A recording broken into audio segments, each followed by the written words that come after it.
ನಮಸ್ಕಾರ. ಸಿನಿಮಾ ವಿಮರ್ಶೆಗೆ ಸ್ವಾಗತ. ನಾನು ನಿಮ್ಮ ಹೇಮಂತ್. ಇಂದು ನಾವು ನೋಡಿದ ಚಿತ್ರ ಇಂಡಿಯನ್ 2. 1996ನೇ ಇಸ್ವಿಯಲ್ಲಿ ಬಂದಂಥ ಚಿತ್ರ. ಶಂಕರ್ ನಿರ್ದೇಶನದ್ದು ಇಂಡಿಯನ್ ಅನ್ನೋ ಭಾಗ 1 ನಾವೆಲ್ಲ ನೋಡಿದ್ವಿ. ಅದರ ಮುಕ್ತಾಯ ಇಂಡಿಯನ್ ಫಾರಿನ್ಗೆ ಹೋಗೋದ್ರ ಮೂಲಕ ಅಂತ್ಯ ಆಗಿತ್ತು. ಇಲ್ಲಿ ಅದೇ ಇಂಡಿಯನ್ ತಾತ ಎಲ್ಲಿ ಹೋದ, ಕತೆ ಹೇಗೆ ಆರಂಭ ಆಗುತ್ತೆ ಅನ್ನೋದ್ರ ಮೂಲಕ ಈ ಕಥೆನ ಓಪನ್ ಮಾಡ್ತಾರೆ. ತಾರಾಗಣ: ಸಿದ್ಧಾರ್ಥ್, ರಕುಲ್ ಪ್ರೀತ್ ಸಿಂಗ್, ಭರತ್, ಕಮಲ ಹಾಸನ್, ಮನೋಬಲ, ವಿವೇಕ್, ಸಮುದ್ರಕಣಿ ಮತ್ತಿತರರು. ಕತೆ ಏನಪ್ಪ ಅಂದರೆ,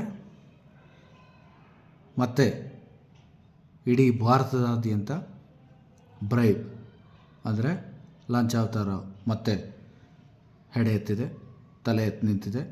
ಅದನ್ನು ತಡೆಯೋ ಸಲುವಾಗಿ ಮತ್ತೆ ಅದೇ ಥರದ ಒಬ್ಬ ಇಂಡಿಯನ್ ಬೇಕಾಗಿದ್ದಾನೆ ಅನ್ನೋ ಹ್ಯಾಶ್ಟ್ಯಾಗ್ ಮೂಲಕ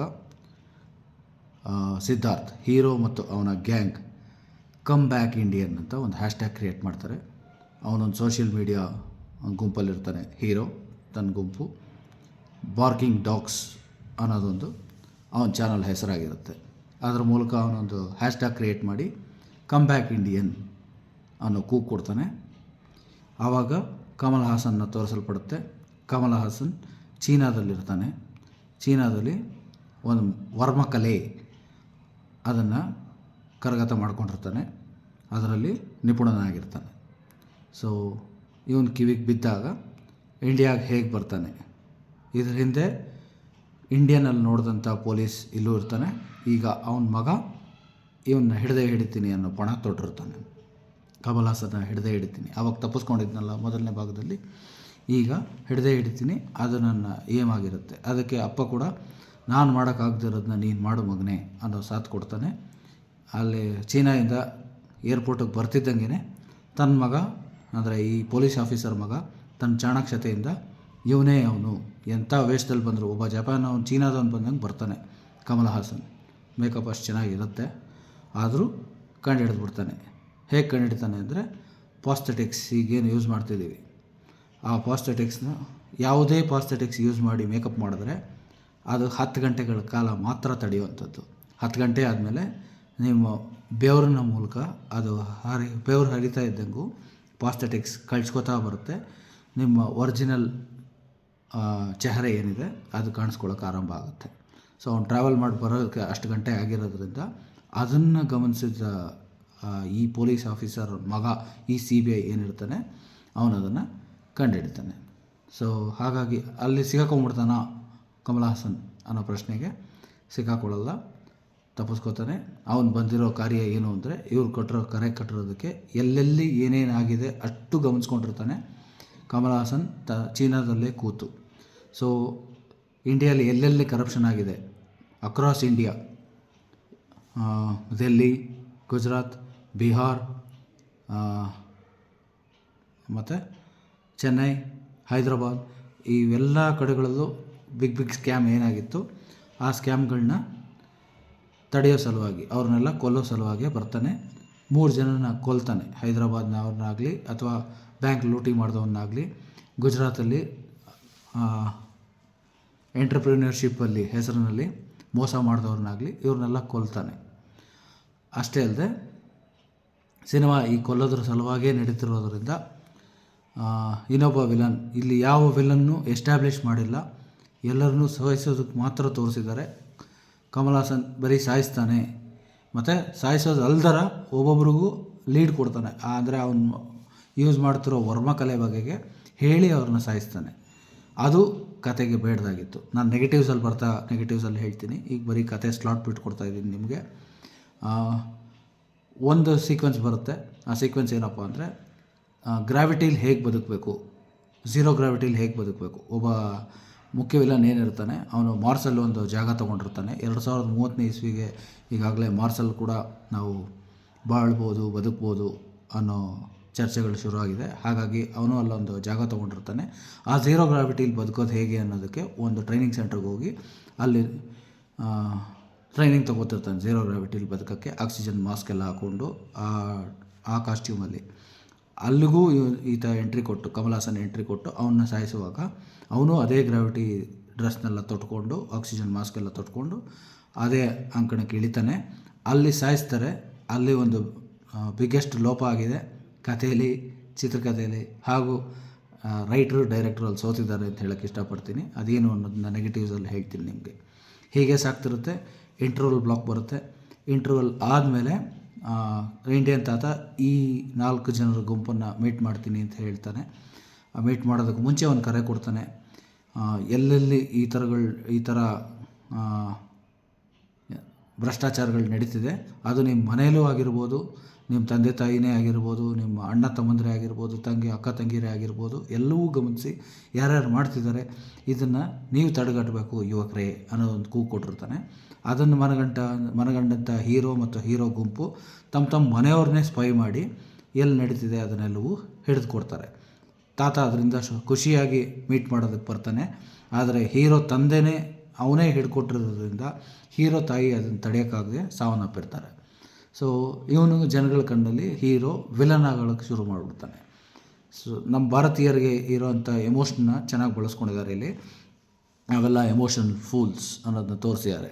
ಅಂದರೆ ನಮ್ಮದು ನಮ್ಮ ಮನೆಯವರು ಅಂತ ಬಂದರೆ ನಮಗೆ ದೇಶ ಗೀಶ ಎಲ್ಲ ಏನೂ ಬೇಡ, ಅವ್ರು ಕರಪ್ಟ್ ಆಗಿದ್ದರೂ ಅವ್ರು ನಮ್ಮ ಮನೆಯವರೇ ಅನ್ನೋದನ್ನ ಇಲ್ಲಿ ಹೇಳಕ್ಕೆ ಬರ್ತಾರೆ. ಆದರೆ ಇಂಡಿಯನ್ ತಾತ ಹಾಗಲ್ಲ. ದೇಶಕ್ಕೋಸ್ಕರ ತನ್ನ ಮಗನ್ನೇ ಕೊಂದಿರ್ತಾನೆ, ತನ್ನ ಮಗಳನ್ನೇ ಕಳ್ಕೊಂಡಿರ್ತಾನೆ. ಇವರು ಜಸ್ಟ್ ನಮ್ಮಮ್ಮ ಏನೂ ಮಾಡಿಲ್ಲ, ನಮ್ಮ ತಂದೆ ಮಾಡಿದ ತಪ್ಪಿಗೆ ನಾನು ಹಿಡ್ಕೊಟ್ಟೆ, ಆದರೂ ನಮ್ಮಮ್ಮ ಹೋಗ್ಬಿಟ್ಲು, ಜನರು ಅವಳನ್ನ ಮುಖ ನೋಡೋಕ್ಕೂ ಬಿಡ್ತಾಯಿಲ್ಲ, ಅವಳ ಸಾವಿಗೆ ಕೊಳ್ಳಿ ಹಿಡೋದಕ್ಕೂ ಬಿಡಲಿಲ್ಲ ಅಂತ ಹೇಳ್ತಿರ್ತಾರೆ. ಇಷ್ಟೆಲ್ಲ ಆಗಿ ಕಮಲ್ ಹಾಸನ್ನ ಎಲ್ಲರೂ ಎದುರಾಕೋತಾರೆ. ಇವಾಗ ನೆಗೆಟಿವ್ಸಿಗೆ ಬರ್ತೀನಿ.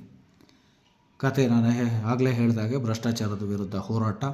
ಯಾವ ವಿಲನ್ಸ್ಗೂ ಕೂಡ ಇಲ್ಲಿ ದೊಡ್ಡ ಪ್ರಮುಖವಾದ ಪಾತ್ರಗಳಿಲ್ಲ. ಎಲ್ಲರೂ ನಾಮಕಾವಸ್ಥೆಗೆ ಬರ್ತಾರೆ, ಕಮಲ್ ಹಾಸನ್ನಿಂದ ಕೊಲ್ಲಲ್ಪಡ್ತಾರೆ. ಅಷ್ಟೇ ಅಲ್ಲದೆ ಕಮಲ್ ಹಾಸನ್ ಏನು ಮಾಡ್ತಾನೆ, ಸಿಕ್ಕಾಕೊಳ್ದಾರಂಗೆ ಎಷ್ಟು ಚಾಣಾಕ್ಷತೆಯಿಂದ ನುಳ್ಸ್ಕೊತಾನೆ ಅನ್ನೋದಕ್ಕೆ ಪಾಸ್ಥೆಟಿಕ್ಸ್ ಮೇಕಪ್ನ ಯೂಸ್ ಮಾಡಿಕೊಂಡು ಒಂದು 4-5 ಶೇಡ್ಗಳಲ್ಲಿ ತೋರಿಸ್ತಾರೆ.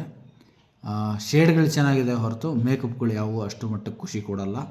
ಅವನ್ನ ಕಂಡು ಹಿಡಿಯೋದಾರೋ ಅಷ್ಟು ಮಟ್ಟಕ್ಕೆ ತೋರಿಸಿದ್ದಾರೆ. ಆದರೆ ಯಾವ ಮೇಕಪ್ಪು ಕೂಡ ಇಂಡಿಯನ್ನಲ್ಲಿ ಇದ್ದಂಥ ಮೇಕಪ್ನ ಇಲ್ಲಿ ಯಾವುವು ಅನುಸರಿಸಿಲ್ಲ, ಅಷ್ಟು ಚೆನ್ನಾಗಿ ಕೂಡ ಮೂಡಿ ಬಂದಿಲ್ಲ. ಮತ್ತು ಸಿನಿಮಾದ ಬಿಗ್ಗೆಸ್ಟ್ ಮೈನಸ್ಗಳನ್ನ ಕಡೆಗೆ ಬರ್ತೀನಿ. ಶಂಕರ್ಗೆ ಬಹುದೊಡ್ಡ ಸಪೋರ್ಟ್ ಆದಂಥ ಒಬ್ಬ ರೈಟರ್ ಇದ್ದರು, ಸುಜಾತ ಅಂತ. ಅವ್ರು ಹೋದ ಮೇಲೆ ಸಿನಿಮಾ ಆಗಿರ್ಬೋದು, ಅಥವಾ ರೋಬೋ 2 ಆಗಿರ್ಬೋದು, ಅಥವಾ ಈಗ ಬಂದಿರೋ ಇಂಡಿಯನ್ 2 ಆಗಿರ್ಬೋದು, ಇದೆಲ್ಲವೂ ಅವರ ಆ್ಯಬ್ಸೆನ್ಸ್ ಇಲ್ಲಿ ಕಾಣಿಸ್ತಾ ಇದೆ. ಆ ರೈಟ್ರನ್ನ ತಾಕತ್ತು ಇಲ್ಲಿ ಕಾಣಿಸ್ತಾ ಇದೆ. ಅವ್ರ ಆ್ಯಬ್ಸೆನ್ಸ್ ಯಾಕೆ ಕಾಣಿಸ್ತಿದೆ ಅಂದರೆ, ಶಂಕರ್ಗೆ ಕ್ಲೈಮ್ಯಾಕ್ಸ್ ಬರ್ಕೊಳಕ್ಕೆ ಬರ್ತಾ ಇಲ್ಲ, ಕ್ಲೈಮ್ಯಾಕ್ಸ್ನಲ್ಲಿ ಜನರನ್ನು ಹಿಡಿದಿಟ್ಕೊಳಕ್ಕೆ ಬರ್ತಿಲ್ಲ. ಇಲ್ಲಿ ಈ ಸಿನಿಮಾಲಿ ಅನಿಯನ್ ಶೇಡ್ ಕೂಡ ಇದೆ. ನಾನು ಈಗಾಗಲೇ ತಿಳಿಸಿದಾಗೆ ಇದರಲ್ಲಿ ಅನಿಯನ್ ಶೇಡ್ ಹೇಗೆ ಬರುತ್ತೆ ಅಂದರೆ, ಇಲ್ಲಿ ವರ್ಮಕಲೆ ಅನ್ನೋದನ್ನ ಬಳಸ್ಕೊಂಡಿದ್ದಾರೆ. ಆ ವರ್ಮಕಲೆನ ಹೇಗೆ ಹೇಳ್ಬೋದಾಗಿತ್ತು ಅಂದರೆ, ಅನಿಯನ್ನಲ್ಲಿ ಅದೇ ಗರುಡ ಪುರಾಣ ಅಂತ ಹೇಳಿದರು, ಅದಕ್ಕೆ ಒಂದೊಂದು ಸಾವಾದಾಗಲೂ ಅವ್ನು ಬರೆದ್ಬಿಟ್ಟು ಹೋಗ್ತಿದ್ದ, ಅದರ ವಿಶ್ಲೇಷಣೆ ಕೊಡಲ್ಪಡ್ತಿತ್ತು. ಇಲ್ಲೂ ಕೂಡ ಅವ್ನು ಕೊಲೆ ಮಾಡಿ ಕಮಲ್ ಹಾಸನ್ ಕೈಲೇ ಹೇಳಿಸೋ ಬದಲು ಒಂದು ವಾಯ್ಸ್ ಓವರ್ ನೆರೇಷನಲ್ಲಿ ಈ ವರ್ಮಕಲೆಯ ಈ ಚಾಪ್ಟರ್ನಲ್ಲಿ ಈ ವರ್ಮಕಲೆ ಮಾಡಿದ್ರೆ ಈ ಥರ ಸಾವನ್ನಪ್ತಾರೆ ಅದನ್ನು ಒಂದು ವಾಯ್ಸ್ ಓವರಲ್ಲಿ ಹೇಳಿ ಮುಗಿಸಿದ್ರೆ, ಅಥವಾ ಪಾರ್ಟ್ 3ಗೆ ಲೀಡ್ ಕೊಟ್ಕೊಂಡಿರೋದ್ರಿಂದ ಇವನ್ನ ಹಿಡಿಯಲಾದಮೇಲೆ, ಕಮಲ್ ಹಾಸನ್ನ ಹಿಡಿದ ಮೇಲೆ ಅದನ್ನು ಬಾಯಿ ಬಿಡಿಸುವಾಗ ಅದನ್ನೆಲ್ಲ ಹೇಳಿಸ್ಬೋದಾಗಿತ್ತು ಅನ್ನೋದು ನನ್ನ ನಂಬೋಣ. ಅಷ್ಟೇ ಅಲ್ಲದೆ ಲಾಸ್ಟ್ ಅರ್ಧ ಗಂಟೆ ಸಿನಿಮಾ ಕಾರ್ಟೂನ್ ಮೂವಿಗಿಂತ ಅಸಹ್ಯವಾಗಿದೆ. ತುಂಬ ಬೇಜಾರಾಗೋಗುತ್ತೆ. ಕಮಲ್ ಹಾಸನ್ ಅಂತ ಒಳ್ಳೆಯ ನಟ, ಅಷ್ಟು ಥಿಂಕ್ ಮಾಡೋ ನಟ, ಸಿನಿಮಾ ಗೊತ್ತಿರುವಂಥ ನಟ ಈ ಥರ ಕಳಪೆ ಕ್ಲೈಮ್ಯಾಕ್ಸ್ಗೆ ಯಾಕೆ ಒಪ್ಕೊಂಡ್ರು? ಮತ್ತು ಶಂಕರ್ ಅಷ್ಟು ಅದ್ಭುತವಾಗಿ ಚಿತ್ರೀಕರಿಸೋಷ್ಟು ನಿಪುಣನಾಗಿರುವಂಥ ನಿರ್ದೇಶಕ ಯಾಕೆ ಇದನ್ನು ಯೋಚನೆ ಮಾಡಲಿಲ್ಲ? ಅಂದರೆ ಒಂದು ಯೂನಿಸೈಕಲ್, ಮಕ್ಕಳಾಡೋ ಸೈಕಲ್ ಇರುತ್ತೆ, ನೀವೆಲ್ಲ ಕಂಡಿರ್ತೀರಿ, ಎಲೆಕ್ಟ್ರಿಕ್ ಸೈಕಲ್. ಪುನೀತ್ ಕೂಡ ಅದನ್ನು ಮನೆ ಒಳಗೆ ಓಡಿಸ್ತಿದ್ರಲ್ಲ, ಆ ಥರದ್ದೊಂದು ಸೈಕಲ್ಲು. ಅದರಲ್ಲಿ ಹತ್ಕೊಂಡು ಒಂದು ಫೈಟ್ ನಡೆಯುತ್ತೆ. ಅದರಲ್ಲೇ ತಾನೇ ರೂಲ್ಸ್ ಮಾಡ್ತಾರೆ, ರೂಲ್ಸ್ ಮೀರ್ತಾರೆ. ರೂಲ್ಸ್ ಮಾಡೋನೇ ರೂಲ್ಸ್ ಮೀರ್ತಾರೆ. ಅಂದರೆ ಒನ್ ವೇಲ್ ಹೋಗುವಂಥದ್ದು, ಹಲವಾರು ಆಕ್ಸಿಡೆಂಟ್ಗಳಿಗೆ ಕಾರಣ ಆಗುವಂಥದ್ದು ಇಂಥವೆಲ್ಲ ತಾನೇ ಒಳಪಡೋದ್ರಿಂದ ಕತೆಗೆ ಅದು ಒಳ್ಳೆಯದಲ್ಲ ಅನ್ನೋದು ನನ್ನ ಭಾವನೆ. ಅಷ್ಟೇ ಅಲ್ಲದೆ ಪೊಲೀಸ್ನ ತಾನೇ ಕೊಲ್ಲಲಿಕ್ಕೆ ತಾನು ವರ್ಮಕಲೆನ ಯೂಸ್ ಮಾಡಿರ್ತಾನೆ. ತಾನು ತಪ್ಪಿಸ್ಕೋಬೇಕು ಅನ್ನೋ ಸಲುವಾಗಿ ಈಗ ನನ್ನನ್ನು ಬಿಟ್ಟರೆ ನಾನು ನಿಮ್ಮ ಮಗನ ಕಾಪಾಡ್ತೀನಿ ಅನ್ನೋದ್ರ ಮೂಲಕ ಈ ಕತೆ ಅಂತ್ಯ ಆಗುತ್ತೆ. ಈ ಕತೆ ಓಕೆನಾ ಅಥವಾ ಪಾರ್ಟ್ 3 ನೀವು ನೋಡಬೇಕಾ, ಪಾರ್ಟ್ 2ನೇ ನೀವು ನೋಡ್ಬೋದಾ ಅನ್ನೋ ಪ್ರಶ್ನೆಗೆ ನನ್ನ ಉತ್ತರ ಏನಪ್ಪ ಅಂದರೆ, ದಯವಿಟ್ಟು ಈ ಸಿನಿಮಾ ನೋಡದೇ ಇದ್ದರೂ ಕೂಡ ನೀವೇನು ಕಳ್ಕೊಳ್ಳೋವಂಥದ್ದಿಲ್ಲ. ನೀವೇನಾದ್ರು die hard fan of Kamal Haasan ಆಗಿದ್ದರೆ ಈ ಸಿನಿಮಾ ನೋಡಿದ ಮೇಲೆ ಅವನ ಮೇಲಿರೋ ಅಭಿಪ್ರಾಯ ಒಂದು 10% ಕಮ್ಮಿ ಆಗುತ್ತೆ. ಅವನ ಆ್ಯಕ್ಟಿಂಗಲ್ಲ, ಆದರೆ ಇಷ್ಟು ಜಾಳವಾಗಿರೋ ಕಥೆನ ಒಪ್ಕೊಂಡ್ಬಿಟ್ರ ನಿರ್ದೇಶಕ ಶಂಕರ್ನ ಮೇಲಿರೋ ಅಭಿಪ್ರಾಯ ಕೂಡ ನಿಮಗೆ ಕರಗುತ್ತೆ. ಇದನ್ನು ಹೇಳೋಕ್ಕೆ ವಿಷಾದ ವ್ಯಕ್ತಪಡಿಸ್ತೀನಿ. ಸಿನಿಮಾ ವಿಮರ್ಶೆ ಮುಕ್ತಾಯ ಆಯಿತು. ನಮಸ್ಕಾರ, ಧನ್ಯವಾದಗಳು.